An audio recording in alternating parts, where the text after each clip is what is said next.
Kamelto, and welcome to the Mikalon Podcast, Week 2 of action in the most exciting, most violent, most compelling game in the world, the sport of Mikalon.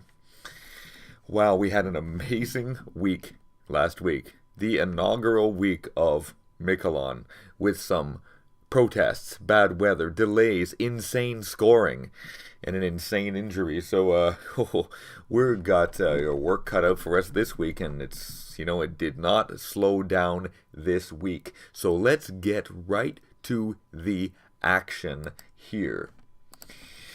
First game of the evening, Imperia Scimitars and Anar Rebels, who took a insane beating last week, and this week, no frickin' different. Anar goes down to Imperia by 149 to 65. This is the lowest score I have seen thus far in Mikalon, even in the amateur ranks. Wow. You know what? Imperia in this game, Reggie Joag Dev had 4 Katanos in this match, and it's in terms of the actual scoring here, no one else really, went crazy at all, and they had no problem at all putting Anar away, who had Jonathan Monopoly Duxa, who scored 3 Katanos in this match. So, what is wrong with this Anar team? They seem to have some problems. Big time problems scoring. 6 Katanos total in this match. During this match, Reggie Joag Dev of Imperia, he became involved with a fan in the tailgate party before the match. And it got a little bit out of control because they are in Anar. And I guess he thought it would be cool to show up and hang out with a few people, but this kind of exacerbated and led to a little bit of a brawl in the parking area. But nobody injured that I know about, and that did not affect Reggie's performance whatsoever. He scored 38 points in this match, so he was well fueled. Wow, speaking of Anar, manager Kurt Batterton of Anar, very critical coming out from player Jerome Jalbert, who, remember last week, celebrated with a fan in Dalash after he had won a car from the Shoot the Katano from the center field. And I gotta say, this week, no different. He comes up with a zilch, zero, nothing at all, and I think Kurt Batterton has a lot to be critical of. In addition, there was 1 yellow card giving out in this match to Chris Hines of Imperia for something that was pretty minor. So, other than that, Anar continues the path of shit, and Imperia improves to 2-0 on the season. We're going to move next to Dalash, who started the season out with a win over Anar by crushing that poor team in more ways than one. Here they barely got past the immortal Farrakot, 137 to 130. This is the second week in a row that Farrakot has lost a game in the neighborhood of somewhere between 12 and less points. So they got to be a little bit peeved at this, because they could easily be 2-0, and they're 0-2. No really notable scores in this match except for Rob Donoff of Dalash, who had 4 Katanos in this match, and Bartel Omartian of Farrakot, who had 3 Katanos. Defensively, I believe Kolas Hadi of Farrakot had 8 Ristat, and Ben Breitbart had 9 Ristat. No major injuries reported in this match, no cards whatsoever given out, and there was another bloody Donald Trump protest before this game. I don't know where these people are coming from and what freaking holes they're coming out of, but no idea.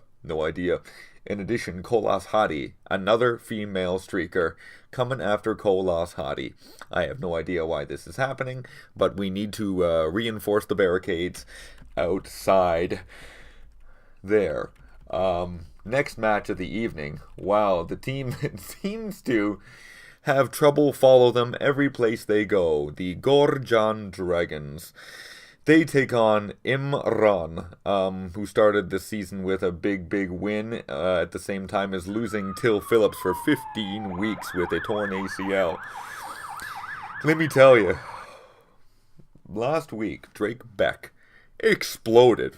I mean exploded at the hometown fans in Gorjan for pelting the Anthem singer with bottles in a heat-delayed match. This week, he's going to be more pissed because they lose this match by 97 points total as Imran goes over 194 to 97. Bad performance here. Imran had nobody with over 4 katanos but Alexander Farner and Arnold Morel. They had 3 katanos in this match. And nobody in Gorjan had more than 2 katanos in this match, and they got their Visnat absolutely debacled, smashed, crushed. In order to add insult to injury, Drake Beck once again being harassed by drones. I don't know who's flying these drones, but they pissed off Drake Beck. They struck Drake Beck. He did not sustain any major injuries, but he was visibly pissed. He crushed that drone. Whipped it off the field. He was absolutely livid. And the fact that they lost once again by 100 points. One of the meanest, most sour men you're going to find in the game of Mikalon today, Drake Beck. And you know what? We have another audio clip from Drake Beck from this week. Check this shit out. Yeah, so, you want my opinion on this game? You want me to tell you what I think? This is fucking horseshit. Like I said last time. I got struck in the fucking head. We fucking lost by 97 points. Like usual. What else is new? The fucking fans went crazy. Ran on the field. Started destroying shit. You know, I'm getting tired of this fucking whole situation and this fucking city. I used to love Gorjan. I was very proud to be here. But I'm just getting sick and fed up, man. Like, I don't know. I don't know what's going to happen in the future. My beachfront house, I think I'm just going to fucking put it up for sale and look elsewhere because I'm not feeling very welcome here. It's really frustrating to play on a team that's constantly fucking losing by, 100 points. Like, we lost this game by 97 fucking points. Is that normal? That's fucking crazy, man. Like, who fucking loses by 97 points after losing by 100 points? I had enough of this shit. I don't want to talk anymore. Fuck this shit. Wow, talk about a player that seems to be losing their freaking mind these days. Drake Beck of Gorjan. Yeah. Imran improving to 2-0. Gorjan winless on the season with a goal differential of somewhere around negative 200 so far this year. Things gotta change in this city. And in addition, now check this shit out. After losing by this many points, fans from Gorjan who made the trip here to Imran jump the barricade and go after Bernie Tully from Imran. These fans are freaking out of control. I don't know what's going to happen here, but I think we discussed last week about these empty stadium matches in European culture. And I think this is what it's going to lead to, but I think we're going to hear from sometime around this weekend. Darcy, Mr. DeMello. And he's going to make some big statement about the fan abuse. So, see what's going to happen. This could be huge. Huge. Let's just move on now to the next game of the evening. Icosia. They take on Lach, who, wow, had an amazing first game of the season. Big. But this time around, they win against Icosia 175 to 162.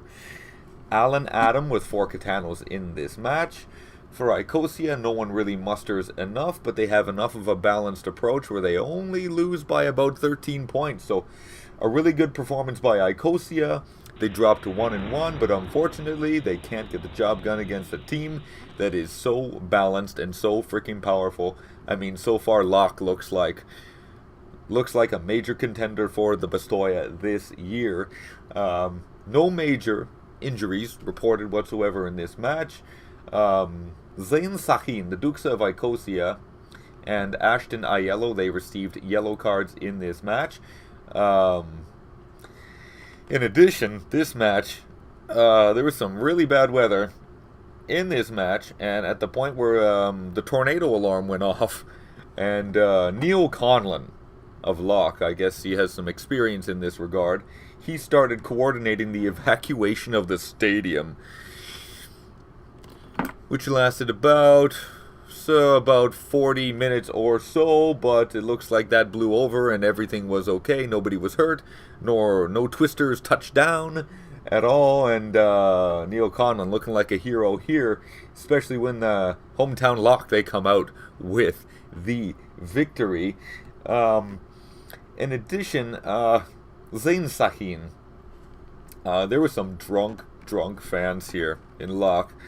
And as we know, Zain Sahin is a Muslim. And you know how alcohol is prohibited in Islam. And yeah, he did not really like the behavior of some of these fans. I don't know if he called them anything in particular, but Zain Sahin, there was a shouting match there, and that looked like it was getting kind of scary there for a second. But cooler heads did prevail. And in the end, Locke, they walk off with the victory against Icosia, going 2-0 on the season. Next game,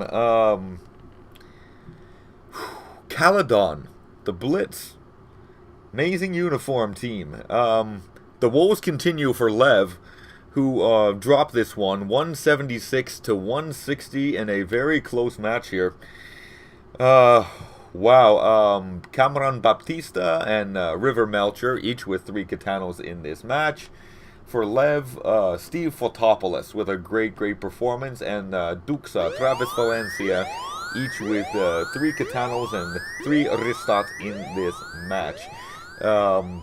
In addition, Devlin Hannibal, he left this match for Lev with a minor injury and did not return, but we're told afterwards that this is superficial and he will not be missing any time whatsoever.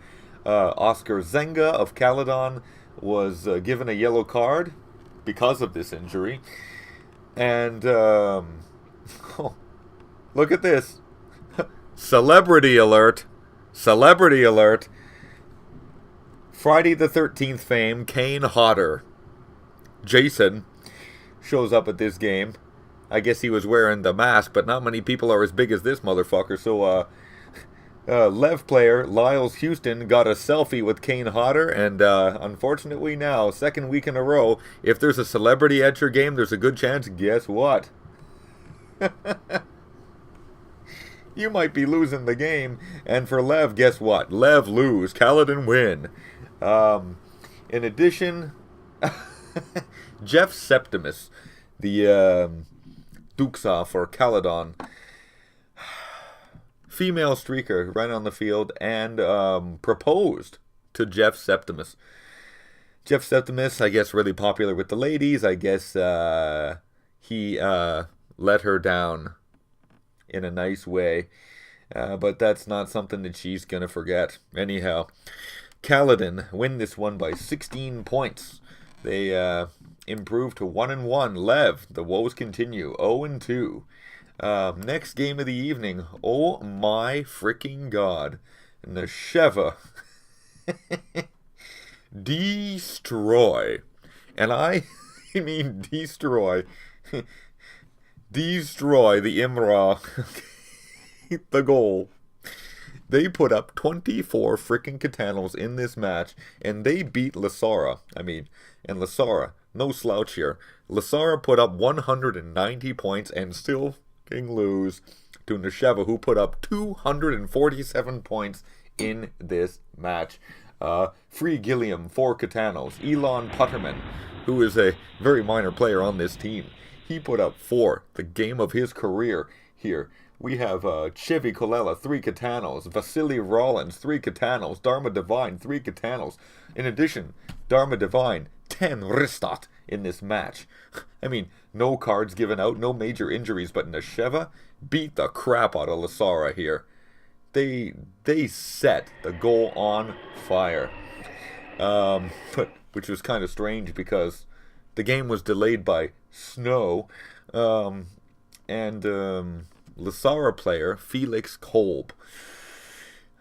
I don't know if he grew up in a different town. And Felix Kolb, I think he was on the field for maybe 10 minutes. He got like 1 rista, and he was out of there. He pretty much sat on the bench for the rest of this match. Coach not liking his attitude, and he was not happy about this cold weather. And Felix sat on the field, and that might have been the difference in this match, because they only won this game by about 50 points. But Nesheva, who gives a shit about defense? 247 points. Holy smoke. And wow, even before the snow started, we had a insect grasshopper infestation as well. I don't know what the hell's going on here. But once again, Chitsuke Katayama from Nesheva can't believe his luck, because he was last week attacked by fans, this week attacked by insects. But guess what? He gets the last laugh. Nesheva comes out here with the victory. Lasara dropping to 0-2 on the season. Next up, here we go. Another close match here. It's Norkan, who put up 18 Katanos in a 50-point victory over Nilon, 189-137. Kurt Michaelis and Chucky Sponga with 4 Katanos each. For Nilon, Ariel Duffin with 3 Katanos. Kern Nataraja, who seems to be putting on a clinic here in terms of Ristat on the season. He received a yellow card along with Vince Howitt. This match was, like almost every Mikalon match, fricking delayed because the field markings were not done fricking right.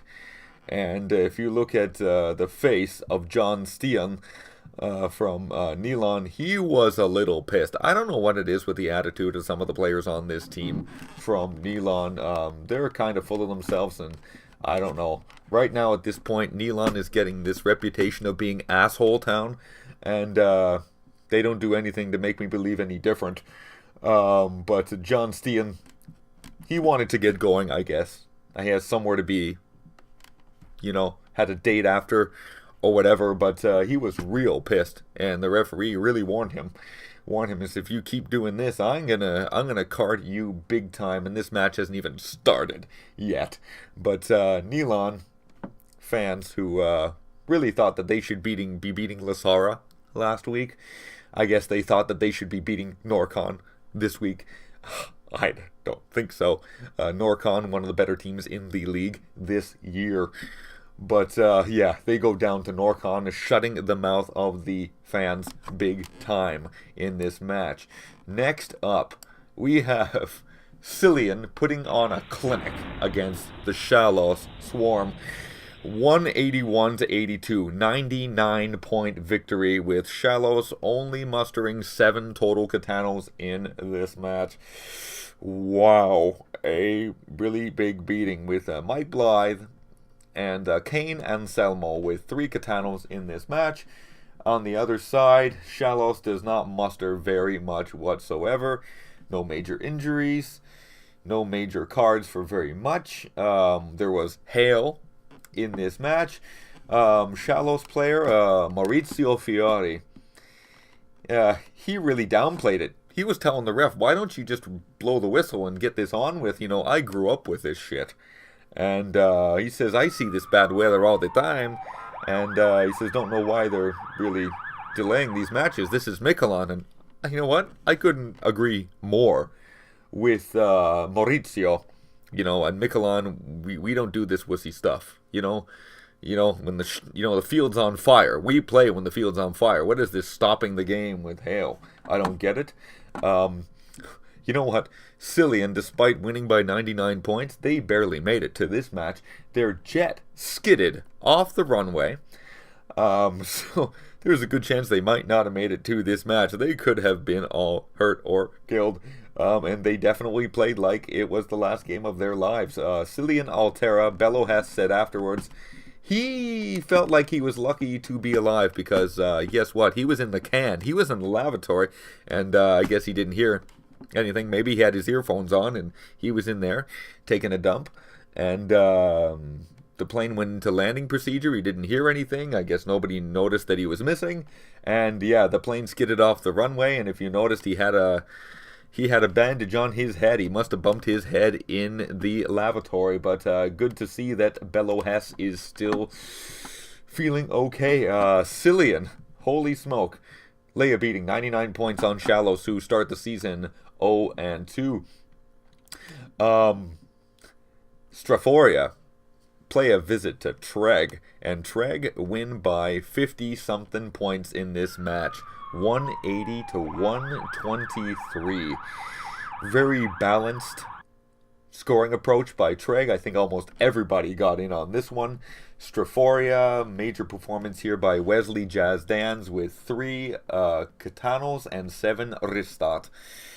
No major injuries, no major cards reported in this match. But the transportation just gets worse.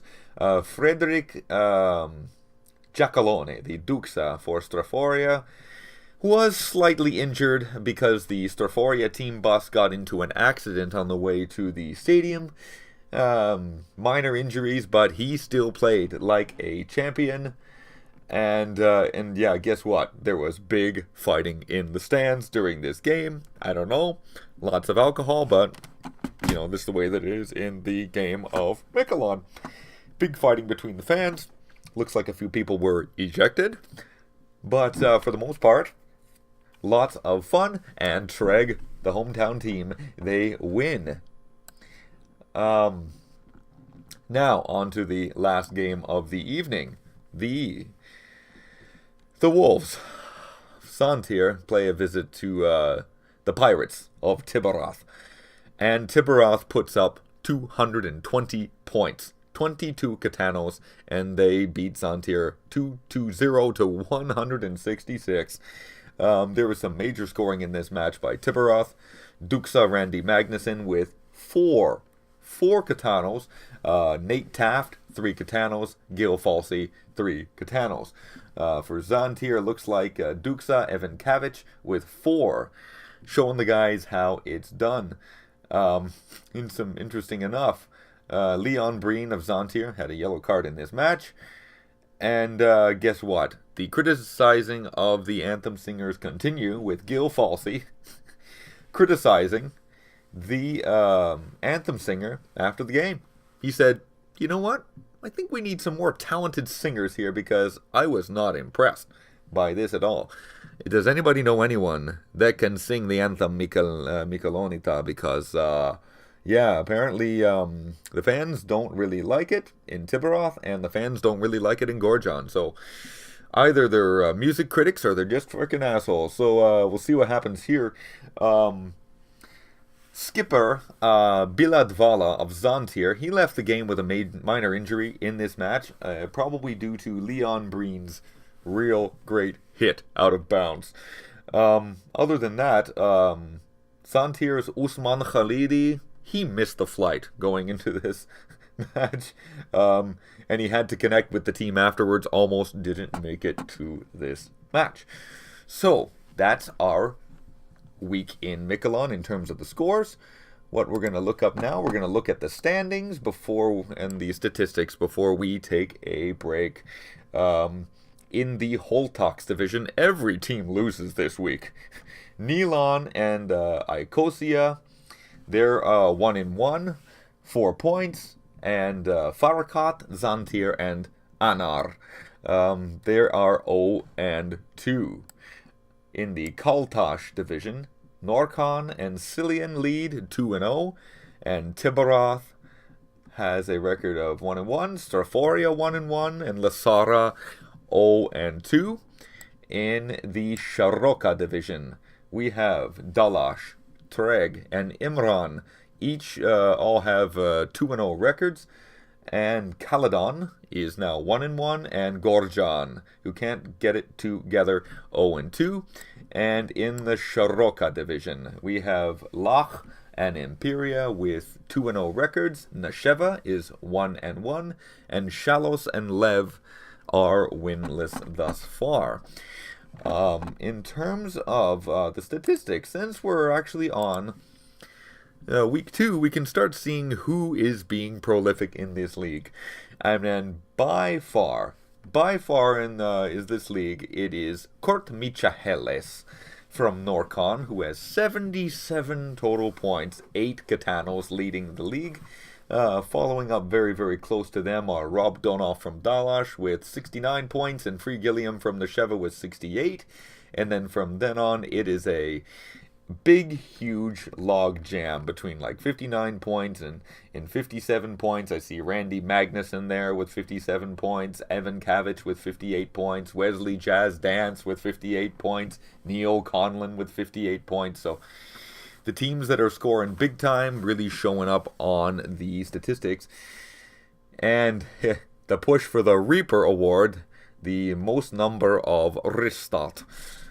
It is now Kern Nadaraja from Nilon with 18 total kills, Andres Lyle from Treg with 17, Finn Warley from Icosia with 17, and a big log jam at 16, Marquette Weaver, Richard Mully, Dharma Divine, Pooh McCarthy, the most insane, horrible naming of a child I've ever seen, and Bello Hess with 15 Ristat. So we've got about that far, and we bought the statistics and everything, so we're going to be taking a little bit of a commercial break, and we'll be back very, very shortly for some discussion in the mailbag, and we're going to wrap it up for the week. Machine 14? Feliz. Chota kusha mechni Joeta, ajmo. Sucis fotim quantatsuvat, u takusha mech niji suradikim. Ge ummasit fotim e jitsu, donoi drogot, tha in le rivo te fotim holta. Dinoio cha zurta pilla, Viagra, fotio holtar, fotio soitar, fotio van masit. Viagra.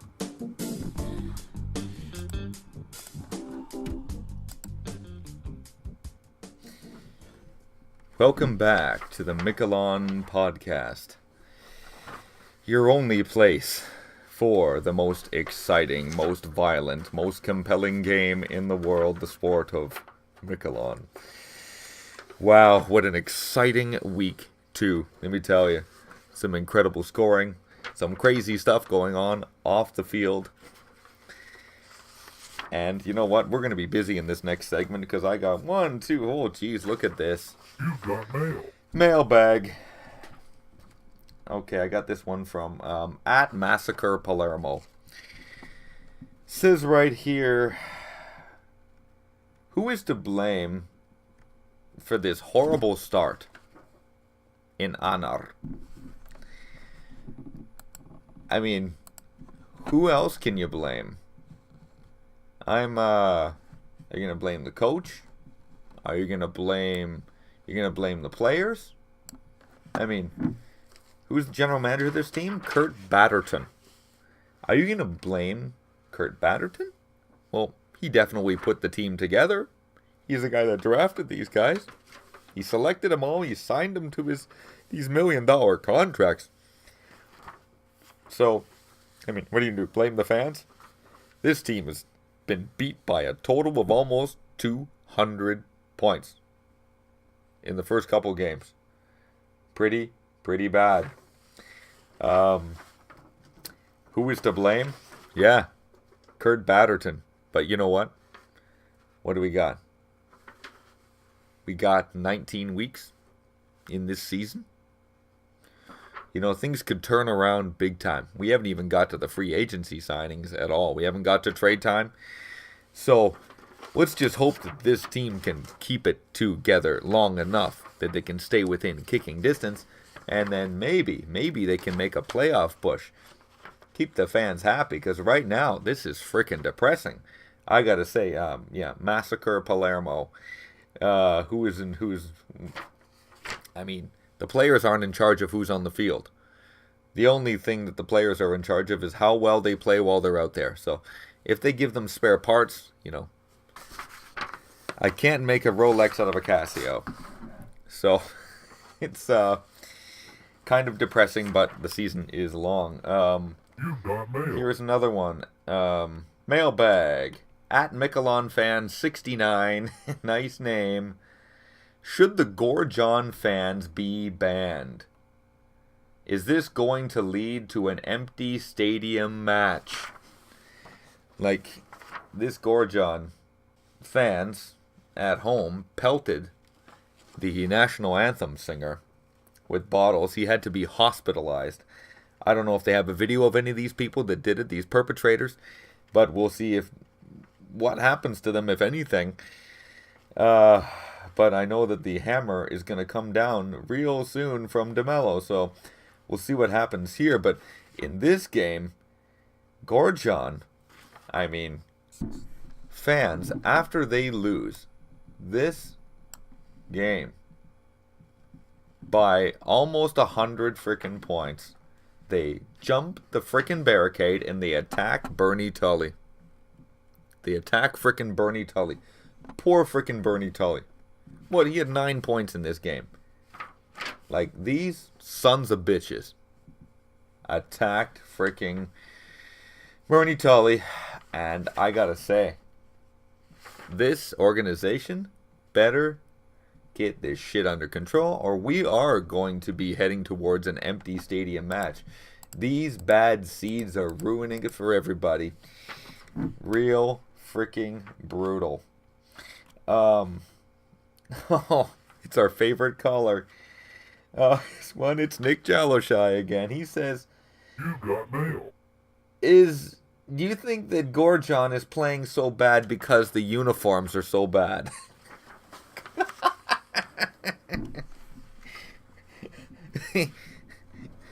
You know what, Nick? Coles? It's possible. You know, I've seen some pretty bad uniforms over the years. I think those Cillian uniforms, like I was saying last week, that lime green red connection, I think they got to really reconsider that. I think maybe if he added a little bit of white to that Gorgon uniform, I think you got a winner there. To be quite honest with you, some white and some orange and some green, a little bit of white in there, and I think that uniform improves like astronomically better. But do I think it's responsible for the actions of this team? That's unbelievable. I think it's also unbelievable that we're talking about this 0-2 team who's been beaten by almost 200 points, total in the last 2 weeks. We all have to talk about who might be responsible for this shit.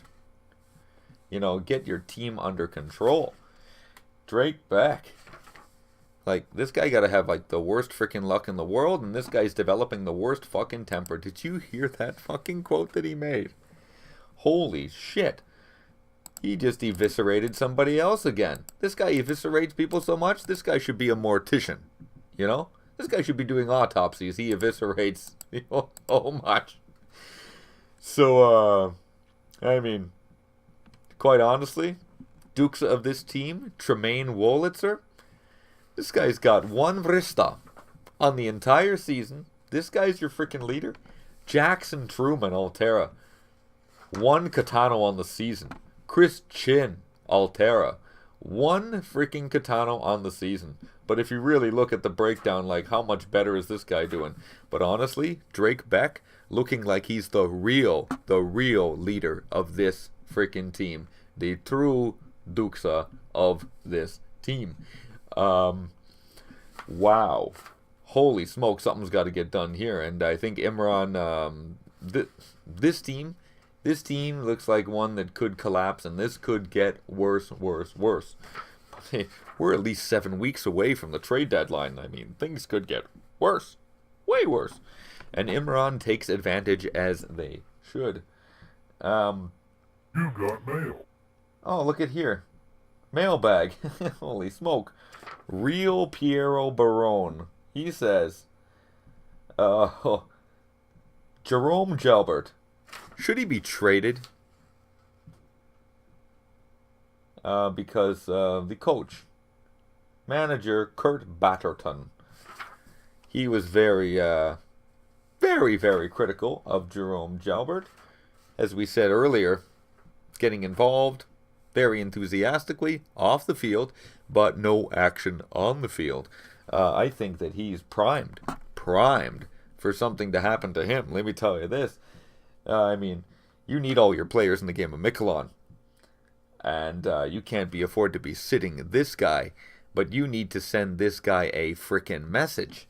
Because all this guy does is he just says stuff in the media. He says stuff on Twitter. And he joins the celebrations on the field. And you get no gusto. So, really? Piero Barone? I agree with you. This guy needs to get his Visna in gear, or else he could be traded, released. And that's not totally uncommon in the game of Mikalon. You got mail. I'm going to take one last mail. Nelson Braga. It says, should Drake Beck shut the fuck up? Because I'm sick of his big mouth / lack of performance. Well, you look at Drake Beck on the season. What's he got? 2 Katanos, 2 Ristat, 1 Baisha, 19 points. I mean, in this game alone, let's take a look at what he's done on the year. I don't know exactly what he's done in the year. To see just how he's doing here. But Drake Beck, wow, 28 points total in the season. Yeah, you know what? He's second in team scoring. He seems like he is the kind of voice of reason and the leader of this team. And I think, if anyone's got to speak up, it looks like Drake Beck is going to be speaking up. And either he has extremely bad luck, or sometimes bad luck happens to bad people. Holy smoke. I mean, something's got to be done about the interference here. No fucking drones near the Mikalon field. Pretty brutal. He gets hit in the head, and as he should, he fucking crushes the thing. He fucking crushes that drone. So, he has a right to be upset. And do I think he should be shutting the fuck up? No, I don't. I think that the league needs some outspoken players. And it's good. It makes the game exciting and watch-worthy. So that's the end of our mailbag. What we're going to do now is just look at what we have going into next week's action. We got Gorjan versus Anar. Both teams 0-2. So whoever loses this game starts the season 0-3. And the way that Anar has been playing, Gorjan could be picking up the victory in this one. We have Ikosia taking on Dalash, trying to go 3-0 on the year. We have Imperia and Lach trying to go, 3-0 on the year. Kaladon and Farrakot. Farrakot starting the season in a disappointing way because those first 2 games, very, very close. Kaladon, a surprising 500 this year. Imran versus Lev, and Lev has also started the year winless. So maybe they could get the season going with Imran because they're down a player so far. Lissara and Shalos, both teams winless. So someone is going to get their first win, and some team is going to be 0-3 here.